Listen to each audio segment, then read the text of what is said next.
Three, two, one, and you're famous. How are you doing, Mike? Doing great.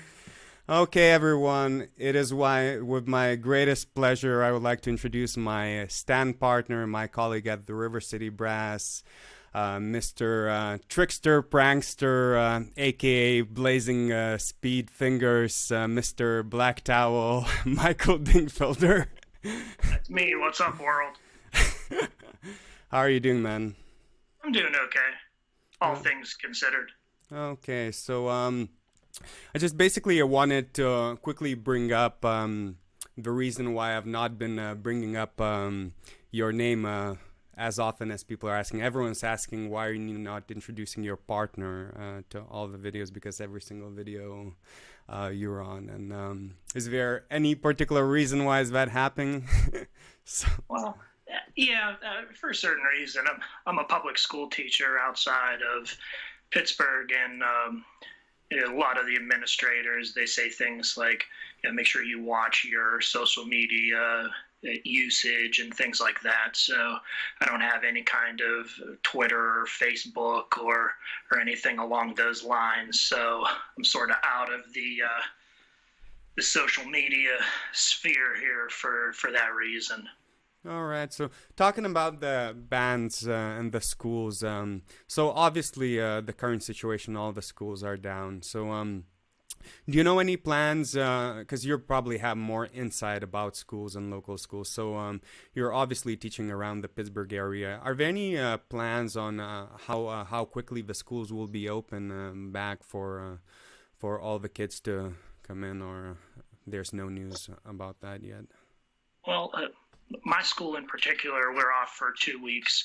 We just got through the first week here, and we really don't have too much of an update. They're still trying to, I guess, figure things out on the local level, also on the state level, and with the federal government too. So there's a lot of ideas that are out there right now, and a lot of thoughts on when we're going to go back, or really you don't know what to believe until a direction comes from an administrator or the states or the federal government.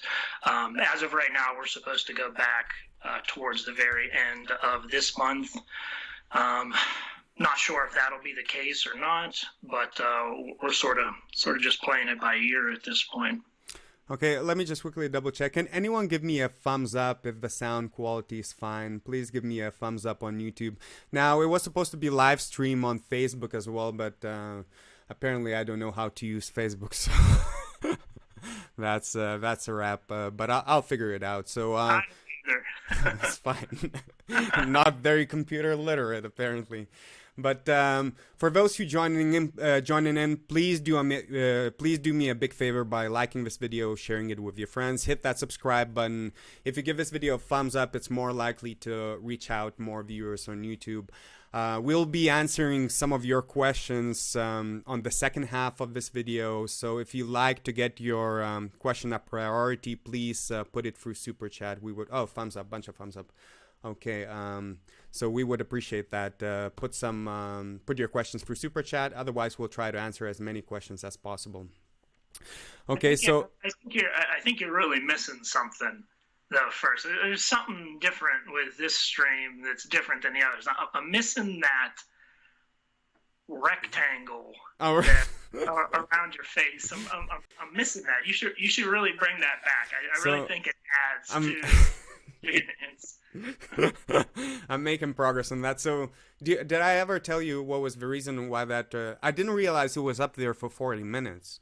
It was literally there for like 3/4 of a stream, and I only thought it was for like a couple minutes. So my video, as you can see, the quality is pretty no, you're seeing different video, but the quality in the live stream is going to be really good for my camera, just because I'm putting it through DSLR.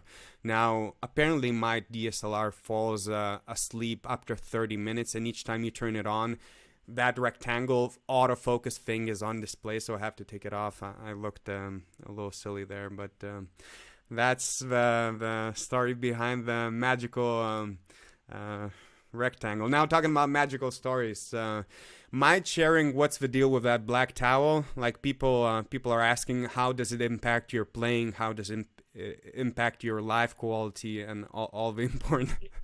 It is super important, and it's top secret. I don't know if I could talk too much about that. You're gonna have to really convince me to share my secrets here. Okay, so how about I don't know. Like, I don't have a good convincing argument. Just share the damn story. So here's the deal. People are asking so much about that little towel because it's really enough. Not a lot of people use it. And I just found it funny because I think it's kind of self-explanatory. Yeah, I see the comments often and stuff like that. Like, what is that thing on the other guy next to you? What's on his hand? All those types of things. One person even said it's for someone wimpy that can't hold up an instrument or something like that. Obviously, seeing my strength. Obviously, I can beat you left-handed in an arm wrestling match. I think that's confirmed. He doesn't have a very strong right hand, but left hand has a chance. Okay, but no, I mean, there's actually a bunch of things that towel does, and I use it quite a bit, especially for playing. I mean, you see it in every video that I have there. I mean, there's multiple uses for it, really, just to get a better grip and hold on the instrument. You know, sometimes I'm not like I'm a super sweaty person or anything, but you never know. You have that sweat on your hands. You don't have a solid hold of the instrument. You don't want things to slip and stuff like that, to adjust how you're playing and the mouthpiece placement and stuff like that. But I mean, there's just a lot of practical reasons for it. To hold it, if I'm oiling my valves and things like that, and there might be some extra oil on my hand or oil on the horn that I don't want there, use that to wipe it off. Even in like extreme circumstances when I have to do like a muted part or something like that, and I can't get my straight mute, or I have to be a little bit quieter, I'll toss it up over on top of the bell of the horn. Just crazy things that you wouldn't really expect it. Now you told Vasily we should have branded. We should have branded the towel like. I know. That's the thing. I should come up with something, but it's literally like a dish towel from a store.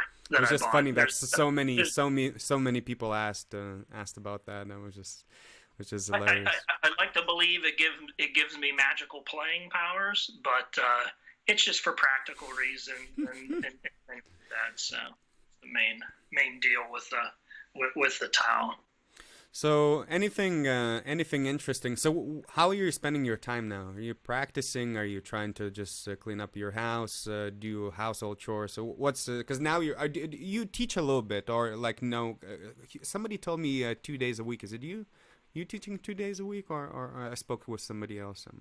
No, just other than the youth brass band on the weekends, which is also postponed for right now. The River City. Oh, so everything. You're not doing any online stuff with your school. No, none of that stuff. Not at this point, at least. I mean, most of the time that I've spent here over this past week was just making sure that things were okay here. Covering all the bases with stuff. Do we have enough food and other things like that to where we don't have to go outside? So that was like the first concern that I had, and took care of all of those things. Also, we're trying to do a handful of things around the house, sort of a blessing in disguise. Not really. I wouldn't say it's a blessing. I mean, there's a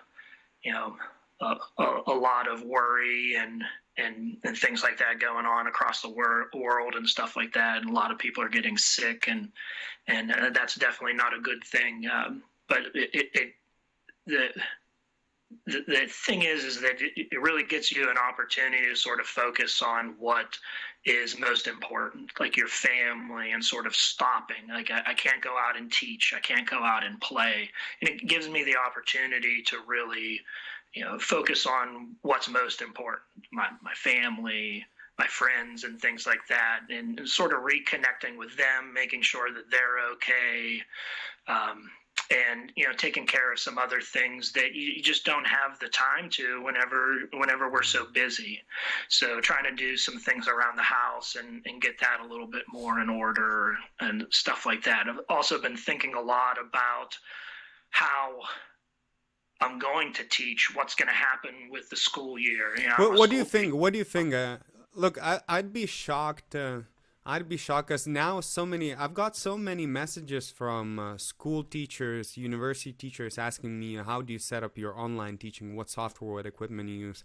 Just because suddenly it became one of the most relevant things. And I've been trying to do transfer to doing most of my teaching, or as much my teaching online, just because it's time saving, it's more comfortable. I can charge less just because I don't need to worry about traveling time, traveling fees, parking fees. So I can provide cheaper service as well to people. I can charge less for lessons, and also also the quality is just as good. I think there's no way like I'm sure that a lot of online universities and a lot of online teaching will carry through once everything reopens. I'll be shocked if it does not.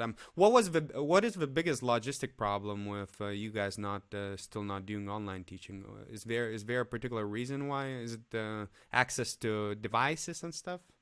No, I mean, not necessarily. I mean, the public schools are set up for the most part as brick and mortar schools where all of those students come and you teach the classes and things like that. I mean, obviously there's cyber schools and charter schools and things like that that are more capable to do that.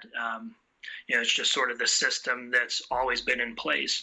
But the thing that I think about a lot is if we have to do this, they're calling it distance learning. If we have to do this distance learning as a music educator, what are some of the things that I can do to make the most impact and to sort of keep the music going? I mean, I'm not going to be satisfied myself if I just have to put up some, you know, presentations or some PowerPoint presentations or something along those lines, or have them work on worksheets or something like that. I would really like to instruct them on their instrument. I'm a 5th and 6th grade band director myself at the school. I know we wouldn't be able to have a large band instruction, but it would be nice to try to set up something to where I could provide a lesson electronically or digitally and get them to play. If I can't do it, you know, something along the lines of what we're doing right now, or can I maybe post some videos and they can work on their instruments with that. I want to try to make it as big an impact as I can to sort of make it like how you would be in a rehearsal or a group lesson or a private lesson or something like that. I hope if we are out for school longer that I can try to come up with something along those lines. How do you normally run your what would be a standard lesson? How do you run your lessons? Can you tell a little bit about band teaching? Because that's another thing I wanted to talk a little bit. It's interesting. One thing I realized when I moved into States that the way the music education system works in the United States is very different from European system, or at least the European system that I'm used to. It's in Europe, we're much more based on one-on-one lessons, and that's the way they often train a lot of students. In here, it's all about the bands. So I'm just curious, how many days a week, how many hours, how much workload on a regular day? Obviously not now. Sure, and it's going to vary from school to school and also from grade level to grade level. Like, for example, I have 5th and 6th grade students, so we see them a little less than the older students. For example, the older students in my school, middle school and high school, they'll report every day for about 40 to 45 minutes worth of time for a class period for band, and that's every single day. For my groups, I have a 5th grade group that's separate from a 6th grade group, so I'll see them twice a week. Normally see them on Tuesdays and Thursdays for one class period on each one of those days. In addition to that, I also have group lessons of like instruments. Depending on how big the group is, I might have to split them into a couple of different groups, but I'll see them an additional half an hour time sometime throughout the week. Just depends on their instrument and things like that. So basically, I see them 3 times per week for my grade level. Is there a particular tendency? are there particular tendencies you see with like certain age groups or certain things you have to work more specifically with, like kids certain age, or like in general, or like I'm just curious, what are the areas you tend to focus most during the rehearsal time and during the time? Does that make sense what I'm asking? Or Yeah, yeah, absolutely. I mean, a couple of different things off the top of my head. I mean, with my younger students, they don't get as much of a band as a complete band experience whenever they start in fourth grade. I have fifth and sixth grade. They do put on a band concert and things like that, but in the fourth grade year, they are just like instruments the whole time until a little bit around when the concert's supposed to happen, and then the director gets them all together and they practice through their music. So sort of in fifth grade is the first time where they are really working most of the time as an ensemble. So for starters, I really just try to work on ensemble sound as a group. You know, young students and young people, you know, they're always playing and they're always trying to make sure that they hear themselves and that they're the loudest and stuff like that. So it's really blend and balance and just focusing on the ensemble sound. So it's almost like our regular and professional ensemble. Well, I mean, you make a joke about it, but I mean, those are things that you really are considering all throughout, you know, as long as you're playing, you know, and no matter the group. But I mean, basic things too, like tonguing is another issue that's a concern early on, you know, especially when they first start to play. They might not be activating their tongue like how they should whenever they're playing on a wind instrument. I'm a band director, so sort of those skills, those are some of the skills that sort of jump out as what needs focused on the most. It's interesting whenever I see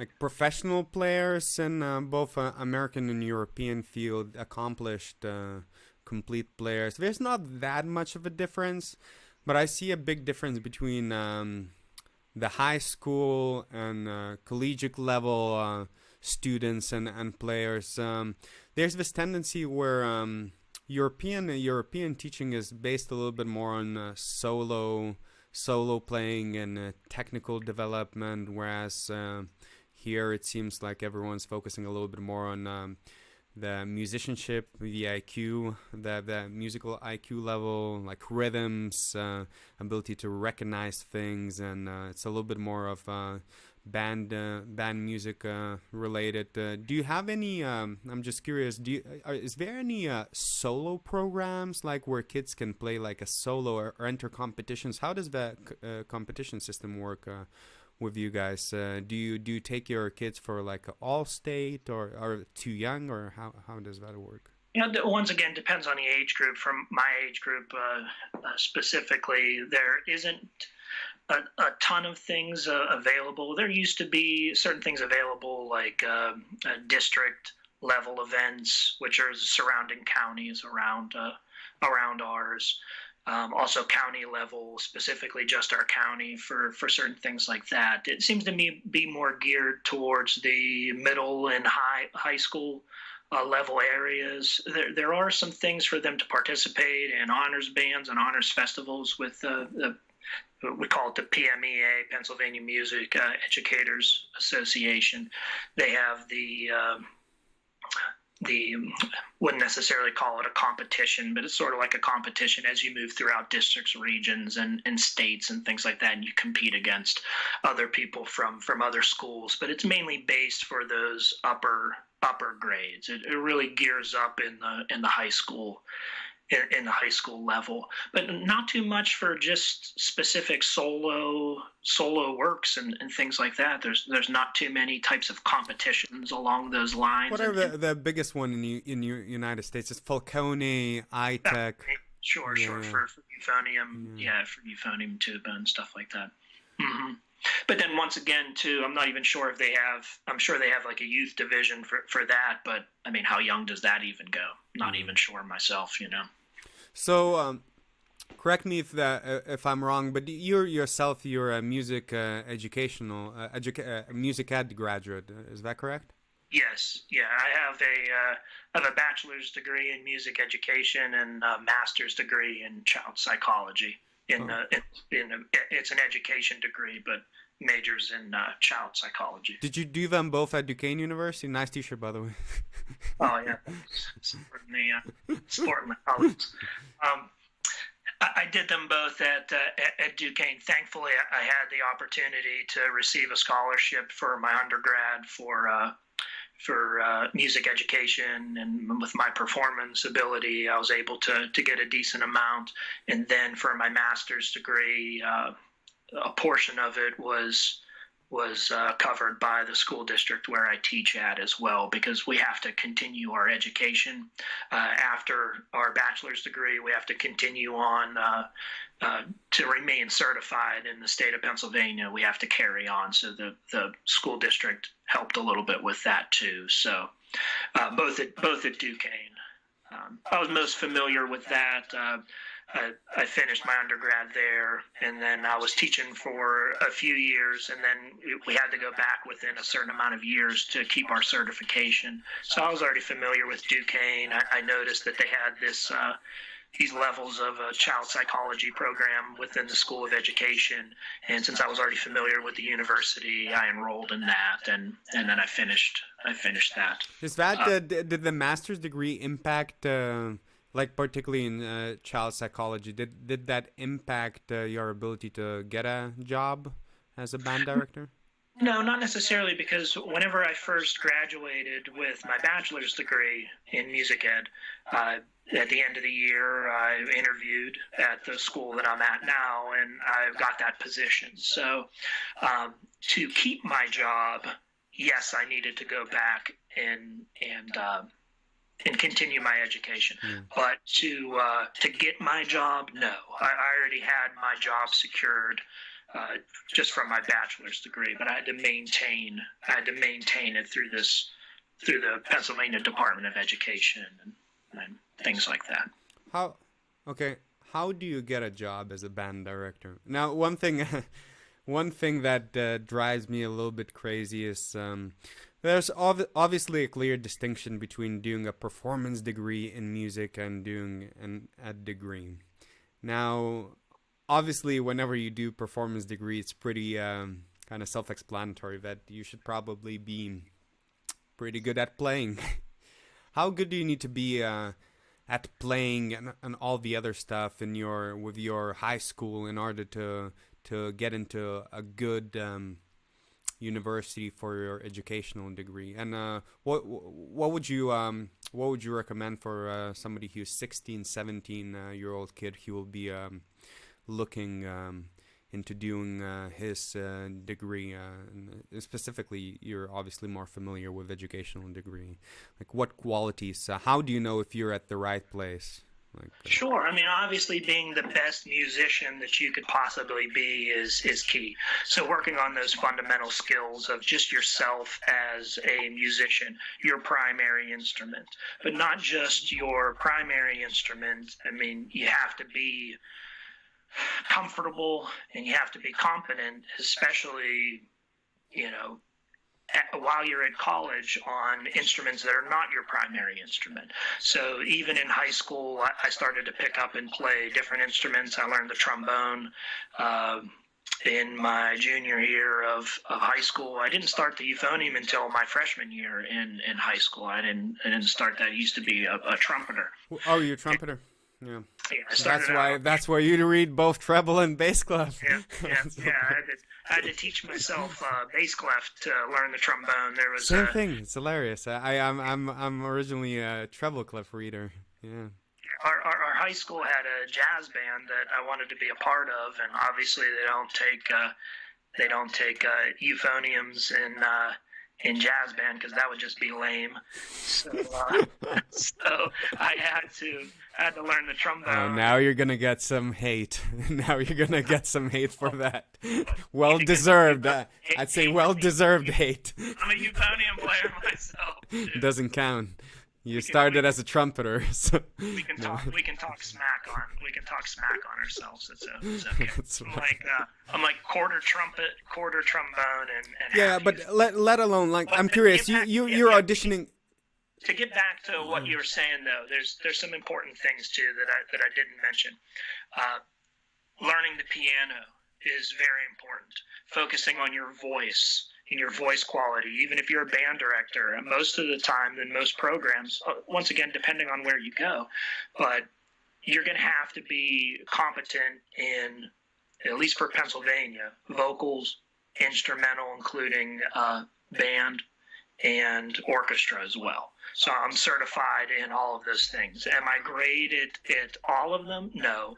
But the more that you can prepare yourself in the high school years of trying different instruments, getting comfortable with different ones, even branching into other families, like if you're a brass player, branch into the woodwind family and start to get some of those types of concepts down and start to gain that knowledge, so you don't get sort of taken by surprise whenever you get into college too. And also try to mentor some of the younger students, especially in your school. If you want to get into education and you want to be a teacher, then that experience is so valuable. Go to your band director or your choral director or your orchestra director and say, hey, can I set up some lessons with some of the younger students, maybe some of the beginning students, so that you can really get and you can start to develop your teaching skills even when you're not even accepted into a college program yet.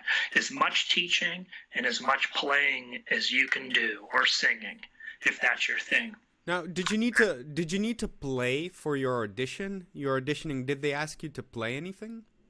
Yeah, the audition was a series of different things. There was a primary instrument aspect with that, where they had you play a couple of scales. I believe there was a sight reading component to it, and then also prepared pieces. And then there was also a piano placement, to where if you were accepted, you would be placed into one piano class or another based on this short performance. And they also had a music theory test and sort of like an oral skills evaluation too that you had to pass to be accepted into the school. So a lot of different requirements. Is PA the best state to be a music educator?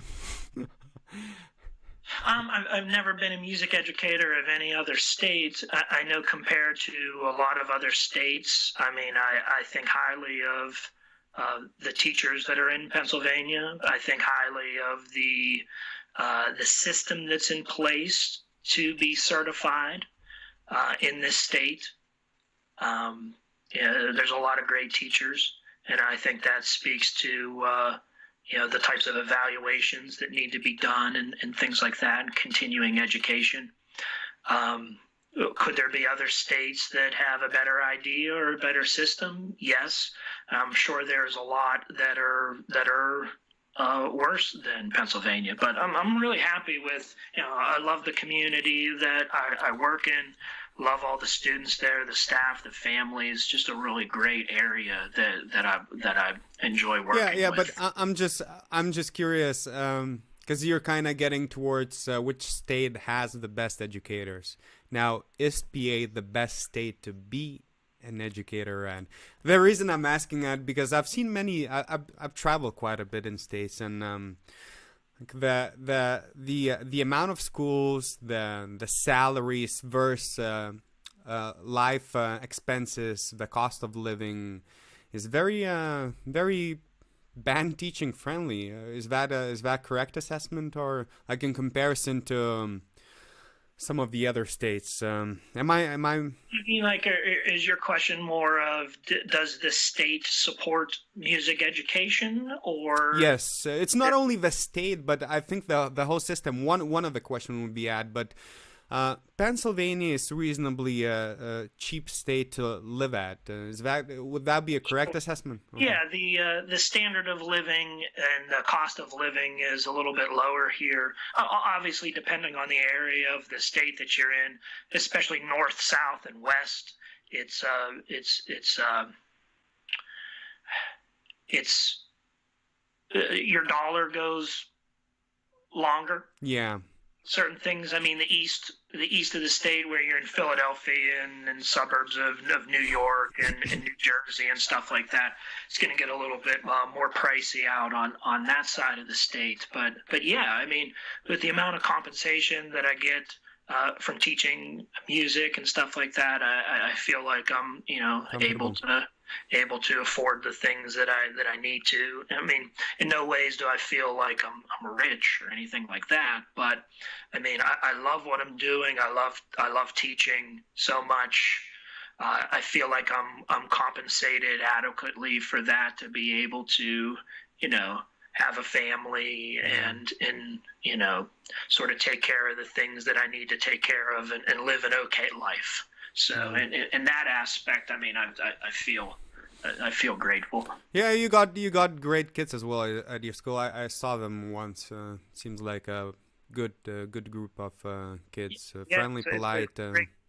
I've been there. This is my 15th year there, and you get a lot of support from the families and the administrators and the students themselves. I'm in a good place. I enjoy it. Now, how much time in your schedule does normally, let's say not under these circumstances, but the River City consumes, and how long have you been a member of River City Brass? Well, second question first. Whenever I was doing my undergrad in the early 2000s, I started with the brass band, and I played about 6 years. I was considered a substitute player. I was basically like a long-term sub for those. I believe it was 5 years, and then we did an audition, and they wanted me back for an additional year on one of the baritone horn books. So I did that 1 year, and whenever that year was finished, it was getting close to the time where I needed to go back to school to do my continuing education to keep being a public school teacher. So I ended up stopping playing with the group, and I went back to for my master's degree. And then what I consider the dark ages, or the desert of not playing, there was a good amount of years that I didn't play with the brass band and stuff like that. I really missed it. And then all of a sudden, Bernie Black ended up calling me back, and this was a few years ago, saying that they needed a substitute to come in and play a Christmas program. I was like, yeah, sign me up. I'll be right back there. And then ever since I got back in with that, I subbed for a good while there again. Then they had the audition, and I got that second euphonium spot next to you. So been playing with the group for probably around like 9 or 10 years, but in 2 different stretches. And as for the amount of time that it takes, it's very busy. I mean, obviously, because you experience it as well. I mean, most of the first 2 weeks of the month, whenever we have our concert series, it's just jam-packed. It's like day after day after day after day. And then we have that little bit of a break towards the middle of the month, and then we start up with rehearsals again towards the end of the month. So it's really jam-packed, basically three weeks out of 4 for each month. So it's a lot. Do you feel that the degree that you did prepared you for a job like River City Brass, or it's more of your just own self initiative to practice? And because look, you can give all the methods you want to give to people. There's just no other way around. You'll have to put a lot of individual work, practice, drill. It's like same thing with sports. You can show the technique, but somebody has to go drill it over and over again.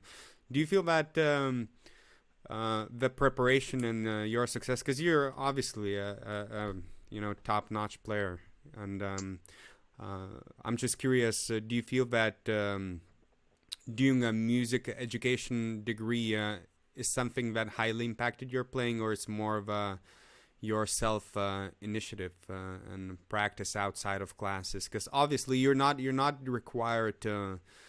You're not normally required to play the same program or the same complexity level of program. I'm sure everything had a part to play into, you know, getting into the group, but maybe not. I mean, most of the skills and things that I had built for myself was, you know, with my band director in high school, with my private instructor that I had.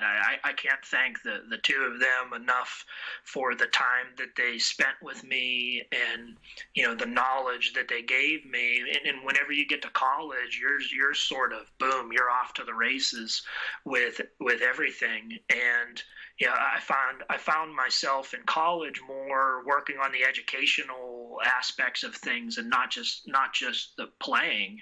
You know, I mean, we had private lessons and I had ensemble, you know, each week, but that was minimal compared to the amount of courses that I had for my education program and things like that. So I have a feeling that if I didn't spend all of that time, I mean, I practiced for hours and hours, 3 to 4 hours a day, every single day. Whenever I was young, my mom would literally kick me Same thing. up all the way to the upstairs. She's basically say, "Get up there and practice, and don't come down until I tell you to." That's not what I expected, because my mom used to go like, "How much can you play? How much longer can you play? Oh my God!" My mom wouldn't let me eat. My mom wouldn't let me eat unless I would practice. She'd be like, "Get up into that room right there, and you better practice. Dude. Don't come down until I tell you. I'm not gonna let you eat unless you go up there." Dude, it's almost like complete opposite, because I used to do a lot of urban scales and stuff, and I used to have this neighbor who used to start yelling from outside, "Hey, Algerdas! Algerdas!" And once I would open the window, he would go like, "Look, I don't mind you playing, but can you once in a while just play something nice? Like a melody or something. Can you play something nice to me now? Just play some." Because I used to drill the same, because you know it's the over and over repetition. But yeah, I used to drive my parents insane. That's the most important thing. I focus so much as a young person, and the advice that I could pass over to maybe the young people that are listening to you right now or that will watch this video is just work as hard as you possibly can the younger that you are, because it will pay off later on in your life. If you're not putting the time in now, it might be impossible to get where you want to be later on in life. I think a lot of people don't realize how the professional bands work. One thing you need to understand that in order for a band to sustain musicians, they have to pay musicians, and that requires them to bring the income. Rehearsals do not bring the income. Performing brings the income, ticket revenue, and all that good stuff. When you go to a professional brass band or professional ensemble, you don't get the luxury of practicing and in advance 3-4 hours a day. It's always you play a lot, but you practice. I always squeeze in my practice routine every single day, but you need to start getting pretty good at multitasking and sight reading and all that other skills, or as soon as you hit the college and university, and later on after college and university, you're most likely going to have a job. Either it's a playing job or some side job until you get it. It only gets harder, and it's hard to get those things across, because unless you experience it, like you just have to take somebody's word for it, that hey, you need to start be over prepared before you go to. With music, you have to be over prepared. It's the good thing. If you make it, it's a great job. And I'm playing at River City. The environment is great. I get to play all the cool stuff. I don't think any other euphonium player gets, or like the group of euphonium players get the freedom that we get, and to do and play all the cool stuff. It's a very good environment. But I don't think because we post those videos and people always comment that we're having a lot of fun, and we do. But what a lot of them don't realize that you don't get much time to prepare in order to this job can be very, very, very stressful unless you're extremely competent. It's either you get and it's hard to do that once you go to university. An American university education system, it's packed. When you go to good university, do education degree, it's no joke. It's hard. It's tricky. There's so many people that drop out of the program too. Like whenever I first started for my undergrad, there was dozens and dozens of people accepted as freshmen, and then by the time senior year comes around, we're graduating like 10 people out of there. So it's hard. I mean, it's not easy. It just gets harder as you go along. And bringing back to my point of preparing, the more you prepare as a young person, the easier those struggles are going to be. The struggles will still be there, but it'll be a lot easier to overcome them and to meet those challenges. To get back to what you were saying before about,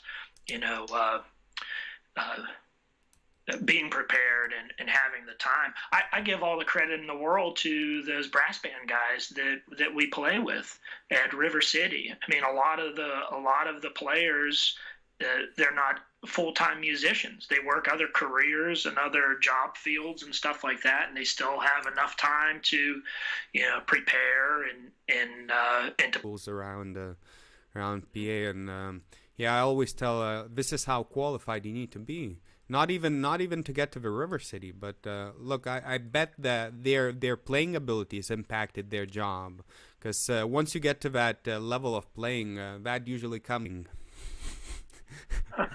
You mean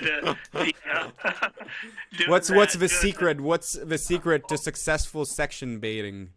Hold on a second. I'm gonna mute this broadcast just for a second. Just for a second only. And while we're waiting, just a quick reminder: please give this video a thumbs up. That'll help me a lot. If you put your question through a super chat, that question will get priority, but not exclusivity. Don't forget to subscribe to this channel. And all right. Oh boy. Just wanted to. I didn't realize I was going for 45 minutes here. I just wanted to. Are you literally get a little snack break here with? Is that where you're going? Just to get are you sponsored by what is it? No, I just know how much you love chocolates so much, and you're probably running low right about now, being under quarantine and everything. I don't think. You know what an Oreo is, right? What? Is that like a brand of euphonium? You know what an Oreo is? Like a 4-val compensating euphonium? A sandwich cookie. I know what's an Oreo. Just gonna. So can you answer the damn question? Jesus, I thought you were bringing a euphonium or something. You brought cookies. What the heck? No. But anyway. No, I mean it's just all on personality. Are you seriously gonna eat a cookie right now? Am I not allowed? I don't know. It was just I thought you were bringing a euphonium or something like that. I mean, if I could pass it over to you, I would, but that's not exactly what I meant by baiting. But no, I mean it's just fun. It's fun to keep other people on their toes, especially with you. You're always so serious. I'd like to think that the years of you knowing me, I've really loosened you up quite a bit. You used to be so serious and everything like that, and I think I'm wearing you down a little bit. I think I'm softening you up a little bit there. No, I think I'm making you a little more fun. A little more fun. I don't know. I'm always alert, because never know Mr. MJ Dingfelder will be in the mood for pranking, but it's always a good fun. I just like keeping people on their toes and stuff like that. And I mean, you're right. I mean, it is stressful. You obviously want to do the best that you possibly can, and you're paid to play at a professional level. Sometimes you got to let off steam and stuff like that. And in little ways, you know, I mean, I don't want to cause like horrible things to happen with the group or big issues. No, never to go, you know. But I mean, little things here and there to spice things up every now and then. That's what I'm all about. Okay, how about we move on to some questions? Okay, does that sound like a plan? I'm almost done with my candy too. So. Okay, good for you. Okay, so to everyone who's just tuning in, we will be answering some of your questions right now. If you'd like to get your question answered, put it in the chat. Questions that go through Super Chat get priority but not exclusivity. Are we gonna get comments about treble clef? Well, I'm reading it right now, so let me see. Okay. Okie doke. We need to do first. Okay. Let's find some good questions. Love your videos. Thank you. It's 5 years. Have to go back. Major performance.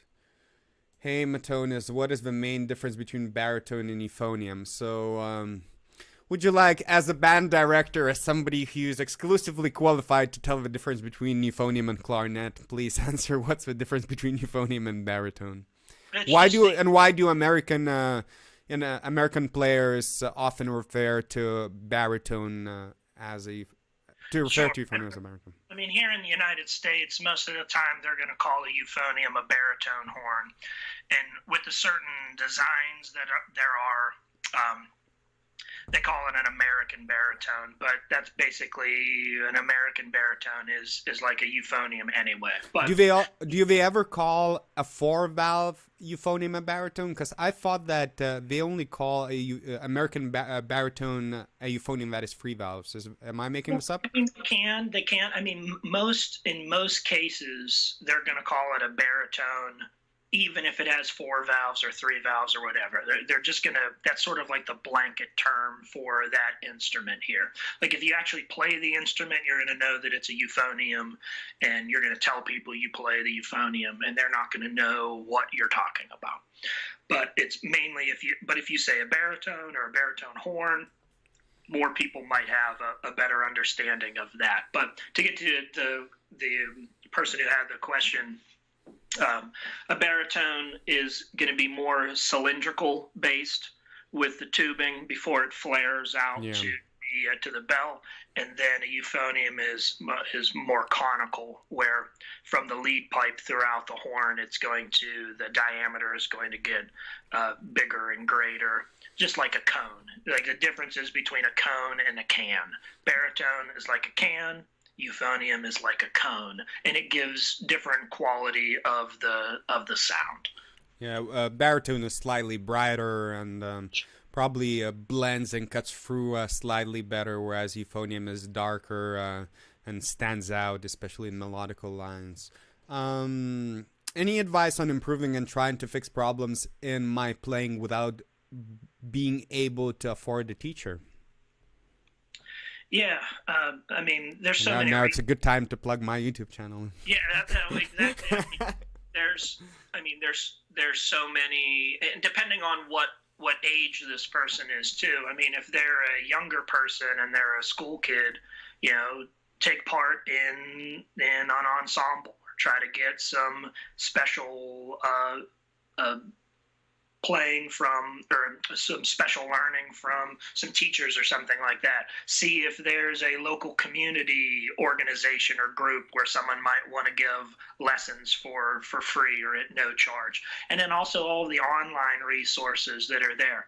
I mean, this person might be near a college where there's people who are studying, and they might want to get, they might be, you know, music educators or in a degree field like that where they need that experience, and they might give some private instruction as part of their coursework or something like that. So there's a couple of different avenues there, online with videos and demonstrations like yourself and others, and just sort of seeing what's available in your local community, or are you close to a university or a college, and try to seek out things in that way.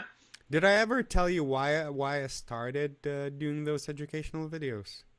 I don't think you did. I don't think you Did I ever tell you my experience with teachers when before I went to college and university level? It's not just a money making scheme. Not exactly. Oh. Money, not exactly. So, No, what's your did I ever tell you that from age 13 to 19 I didn't have a teacher? No, you didn't.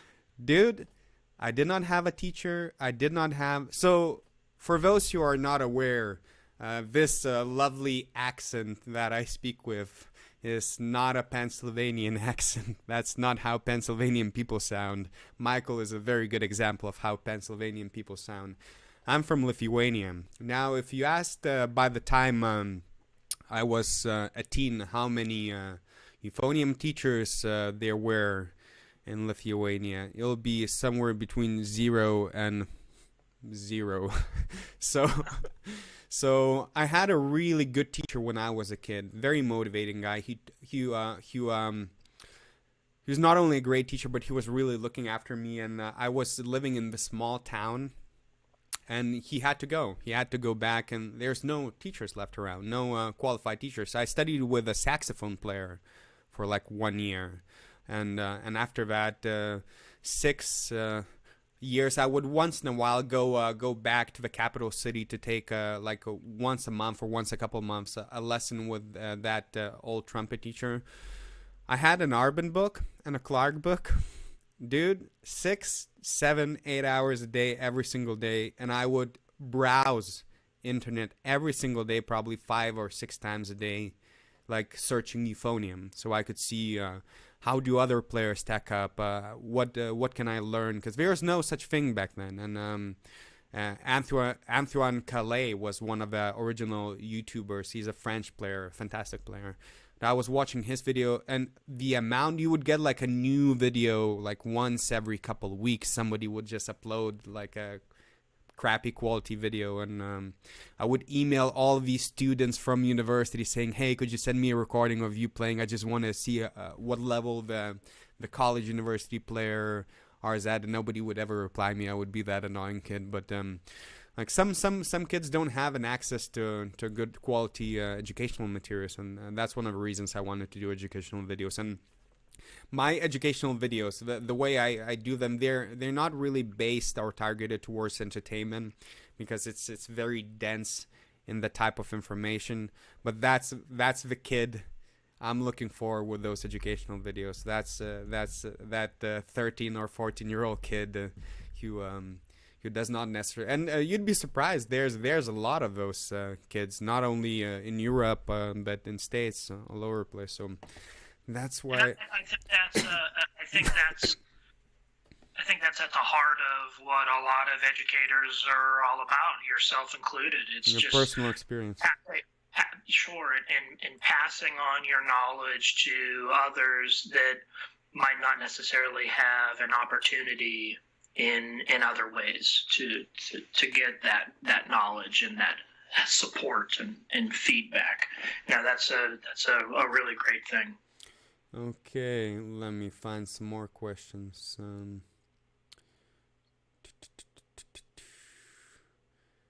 Do you recommend learning? Oh, you were waiting for this one. Is it a treble clef question? Yeah, of course. Do you recommend learning treble clef if I know bass clef? Yes, please. And if you're a euphonium player, please learn bass clef. I was trained. Did I also tell you that I did not know how to read bass clef, or like so minimal when I moved to States? And bear in mind, I moved into River City Brass.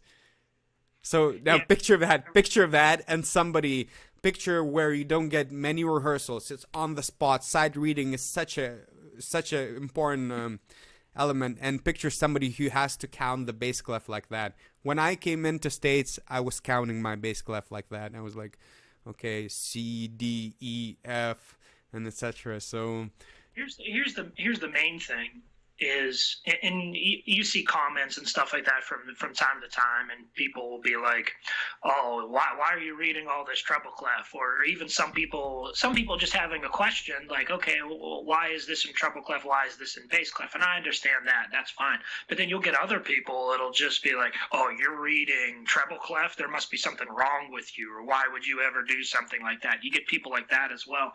But the bottom line is why limit yourself? As a musician, why limit yourself with just one clef? Can you limit yourself? Look, this is a genuine question. School band director, musician at brass band, musician in a military band. Can you only get away with one clef? No, it's not. It's not even a trick question. It would be hard. What do you mean hard? It's not hard. It's impossible. How? Tell me. Is it? I don't think military band. No, you cannot. You cannot only get away with one clef. Brass band. No, you cannot get away with. You're like a teacher and stuff like that. There's no way, because you'd have to be. That's what I'm saying. Basically, any euphonium job outside of you just gigging as a solo artist. You're talking about euphonium specifically, or yes, euphonium. Yeah. Okay. You have to be prepared, because you never know when they're going to throw in a piece that is. You know, if you're used to treble clef reading, and you never know when they're going to throw in a piece of music that is just for bass clef only. And it's 100% it's coming. It's 100%. Matter. If you're just focused on other clefs and other ways to read the music, it opens up a lot of other instruments that you can take part in, and other types of music that you can play as well too. So that's the main thing. It's like, don't limit yourself. I mean. Yeah, we read treble clef music for certain reasons. Yeah, we read bass clef music for certain reasons with certain things. But I'm glad I'm able to do both. I mean, it's a good skill to have. It's a great skill. I wouldn't even call it a great skill. It's a vital skill. It's not even questionable. Like if you're a trumpet player in a symphony orchestra, yeah, you can get away. But you'll still need like a tenor clef. Like eventually if you're playing in a symphony orchestra, you'll run into those. There's like no professional scenario where you can get away with one clef, and it's especially if you play euphonium, it's compulsory. So when's the brass band going to tour to California? I can tell you, not anytime soon. Not anytime soon. Yeah, we have to wait for things to get. We mainly do a lot more East Coast things, and Florida. Places in the South, like Texas and stuff like that, go down to Houston and those types of places. The furthest out west I've been with the brass band was out to Arizona. This was back in the day. So, I mean, we get out there, but not as often as we would like. Let me find another question. Sure. The difference between baritone and euphonium, that was answered. Which euphonium do you recommend the most? The John Packer JP 734T? I've never heard of that. Or Trinity Emperor Masterline. Which euphonium JP 734? That's not even a euphonium. That's probably 374. Okay, for any recommendations, look, here's my sincere recommendation. And I work with a gentleman, it's a company that distributes John Packers. John Packer, and I just tested one. I just literally recorded a video. 274, John Packer 274, it's right around $2,000. That's the best high school, school euphonium I've ever tried. It's unbelievable. I just tested it again and compared to my XO. It's like for $2,000, it's so good. It's all the professional qualities. There's a couple of little things with consistency and super ranges, but what euphoniums do you recommend? I know what are the most frequent euphoniums for schools. It's all the Yamahas and Kings. Yeah, Yamahas primarily. with that. I'm sort of out of the zone of buying horns. You know, whenever I was searching for horns, there was sort of the top three at that time. There was the Yamahas, there's the Bessons, and there was the Wilsons. You know, but since that point, and obviously I decided on the Yamaha for certain reasons. But then I purchased the horn, and I've had my horn for, oh my goodness. And what horn is that? It's the one I'm playing on now is the. I started out in college with the Yamaha 642, which is it's a Neo or something now. I think is what that turned to. They have a 642 is now called Neo. And the 842 is still 842, but they're completely different. They're Sure. And then whenever I graduated from college, the 842s Yamahas were just coming out, and I had a chance to play on one, and I liked it, and I decided to buy it. But that was 15 or more years ago whenever I got that. So I'm sort of out of the, and so many more brands have come about recently to where they're putting out some decent things. And it's just, I've been away from that because I don't have to purchase them, you know? And then for things for the school and stuff like that, we buy so few that, you know, I don't have all the up-to-date specs and information on the emerging brands and things like that. So yeah, but I don't think you need like 842s or all like high end for high school, and especially when you can get the problem I have is some of those non-compensating euphoniums, they're priced so highly. Like when you can get a compensating euphonium under 2K. Like, sure, there's going to be, like, some of the bells and whistles are going to be missing in comparison to top line. But you get your 95% of professional horn. It's almost beyond belief. And John Packer 274 is the best high school horn I normally recommend. Somebody asked what major did I do? Performance major. I'm a performance major, so... Is Oreo a euphonium quote of the year there, fellas? What's that? Somebody wrote, "Is Oreo a euphonium?" in quote marks. That's funny. This is the. He said, "What? No milk? No milk."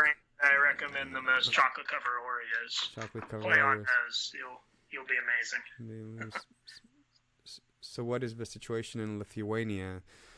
What is situation in Lithuania? I just spoke to my parents today. It's closed, man. It's scary. It's not hot. I can tell you that much. It's interesting. Musicians are getting impacted pretty bad. I don't think school teachers are going to be impacted as bad as musicians. Look, I don't know.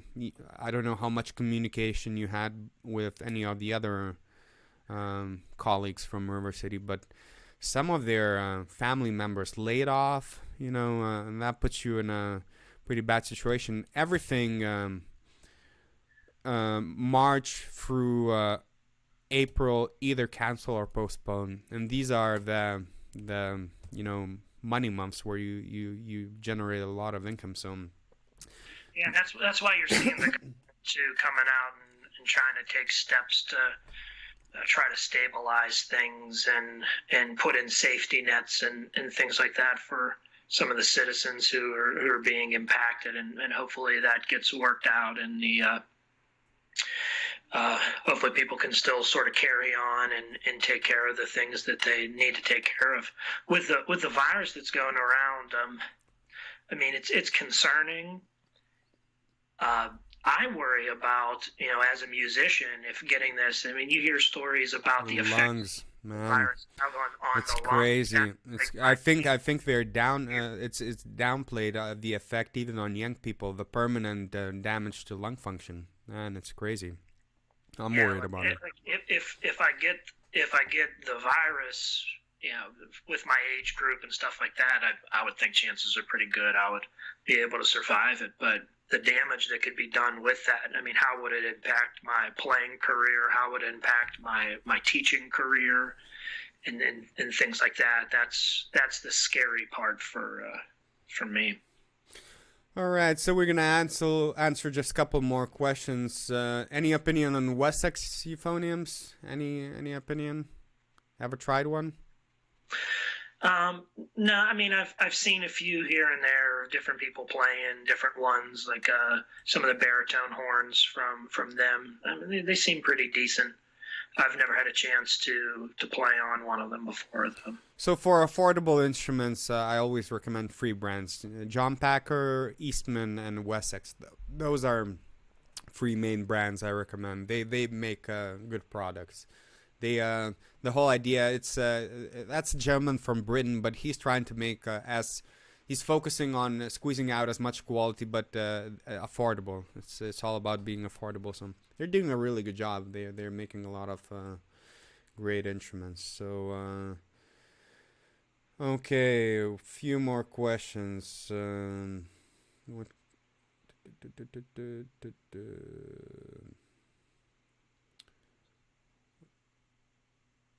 What are the best slur exercises? What any books you would recommend in specific for slurring? I have there's a lip flexibility one that I have for slurring. It's actually a trumpet book. I'm trying to remember I cannot remember the person's name. It's like Walter something. Off the top of my head, I can't. That's the book that I've used for years and years, mainly for lip slurs and lip flexibility. It's like one of the best books. I wish I could remember the name if I can. I don't want to leave camera right now and go grab the book. I'm not even sure. Because you're probably going to go grab cookies. So that's a problem. I can mute it. No, do not mute it again. Can mute the broadcast. Okay, the last one, because this is pretty relevant. Is there any difference between the type of valve oil you use? Yes, do not use. I don't like the. It's called natural. Is it called natural or? They have synthetic. There's synthetics and there's like non-synthetics. I have. What is that? You have a bottle of it in the back. Blue juice. No. The one back near it. Yeah. That's what? Hetman's? Yeah, Hetman. Yeah. Or no, I use Ultra Pure right now. Ultra Pure is what I'm using right now currently. But is it fully synthetic? Is it fully synthetic?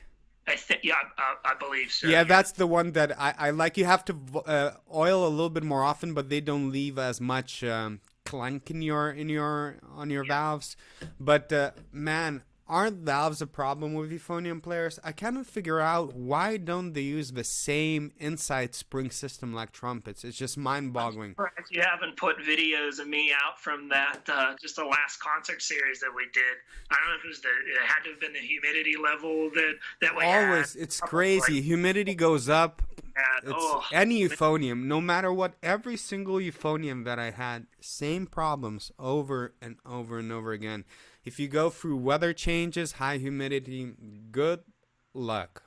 And just but with valve oils, normally the thinner the better for my horn, and the synthetic oil is what works the best. I never try to cross the streams or put different kinds in and things like that. I try to keep it very consistent with just one brand. And there's always at least minor issues with valves. It's just whenever you change venues and when you use your euphonium as much as you do, like we do when we travel and etc., it wears out so quick. Like that's one of the things. The mechanics and Yamaha is actually doing a pretty good job at longevity, but Jupiter so far has been pretty good with valves. But it's always the same issues. Like whenever what are cold or high humidity, low humidity. And your horn broke that one time, and you had to use my horn right in the middle of. But not the Jupiter. My horn broke down so many times. It's not the horn broke down; just the valve that broke down. Yeah. And I had it twice while playing solo. In the middle of solo, I would have to stop, just grab somebody's euphonium. It's almost beyond belief. Like how many times your lifetime does that happen? Like, once a series. You do all the time. Okay. Hey, Mike. Thanks a lot for doing this. I'm sure a lot of people will appreciate it. I had a lot of comments asking about you, and specifically a lot of people asking me why I did not introduce you a little bit more. It's just you're. I don't think you enjoy being in the videos, but not necessarily. You're a pretty private person. Don't like too much information being out, so that's the main reason. It's not because I'm trying to. I don't like all of the attention to be. That's why you're the first chair guy, and you're the solo guy, and I'm just the backup. So backup. Now you're downplaying it. Just to say one more thing before we finish up. I don't think you will go to the extent that I will with this, but you mentioned a little bit before about the impact that the shutdowns and things like that are happening, especially for the arts community, and especially for yourself. I mean, that was one of my concerns when I got a hold of you last week whenever this got down. I said, hey, if you need any help, let me know. But especially for your listeners and subscribers and things like that, if there's, I mean, you're playing with the brass band is your primary income stream for that, and if you're going to be off for the next couple of months or more, who knows what's going to happen. If any of you could do a super chat or be a Patreon member or something like that, any that you could do. I know he has some packages of online lessons that he's offering and things like that. So if anyone has the means to help support him and especially the things that he's doing, it's tough. It's tough now. And I appreciate all the things that you do with your outreach, with providing videos and educational materials and things like that. It takes a lot of talent and time and hard work, and you're doing a lot of things with no financial benefit coming from it. But if there's I don't think people realize that those videos, like even when you get the views, but they because like copyright as well, even ads appear. It's not a significant amount of money, but hey, I should hire you as a promoter. I would like that. But with all seriousness, no, I appreciate it, and it is indeed it's tricky, and I'm not the only one in the boat, because a lot of musicians are getting their gigs. It's not only River City. I know one of them got postponed, not canceled, but a lot of gigs had been canceled, and all the freelance gigs, because I'm lucky enough where I diversify. Is that even the right word? I have a diverse sources of income, so I'm not completely left out. I'm super appreciative to all the patrons. My patrons, that covers a lot of. I actually just recently did, because you have to do all the taxes, etc. So I don't think people realize I spend more money on equipment and production and hiring people to do the mixing, mastering, all the stuff that I actually make for Patreon, etc. But that's a passion. I'm not gonna stop. I always appreciate when people support, but this is not gonna stop no matter what. Even I'm hoping everything will go back to normal very soon, but like a mini performance, me and Baritone this Tuesday, we're planning on doing like a little 30-minute live stream performance, and then questions and answers. Thursday is going to be teaching, so similar like the previous stream I did. On Saturday I'll try to get another either a musician or maybe one more stream with you at some point. I don't know, but Saturday will probably be a guest stream. But I appreciate and again you indeed were two people reached out to me saying, hey, do you need any help? Musicians are having it pretty rough, and I do appreciate it. It means quite a bit. And it's even if you're prepared, it's good to know that, hey, you got some backup. So I do truly appreciate that. And again, I appreciate all the generous patrons and everyone who's supporting the channel, even if because a lot of people are not in position at the moment to spend a lot of money, but you can always do me a big favor, and I keep on repeating that, but liking this video, sharing it. The more you like it, the more you comment, the more you share, the more this video gets displayed to more people, and that helps the channel grow, and that helps me. So that being said, anything else you'd like to mention? Anything else I forgot to mention? No, I think it was great. Thanks for giving me an opportunity to come in anytime. All right, man. And with that, thank you everyone who's been watching. Sorry, my apologies. I will upload the link to Facebook. My apologies for not live streaming on Facebook. I did not. Now I think I know what the problem is, but just bear in mind that this is the third live stream, so it's gonna get better. As you can see, no rectangular white spot this time. The camera did not shut off this time, so it's gonna get better. I'm gonna do a lot of cool stuff. So Tuesday, I'm thinking of doing a little live stream where you'll be able to follow along the music. I did a little test. I think I'll be able to pull that off, but I'll try to do a lot of cool stuff. Just wait a little bit. Stay patient, and please help grow the channel by liking, sharing, subscribing. And with that being said, everyone stay well.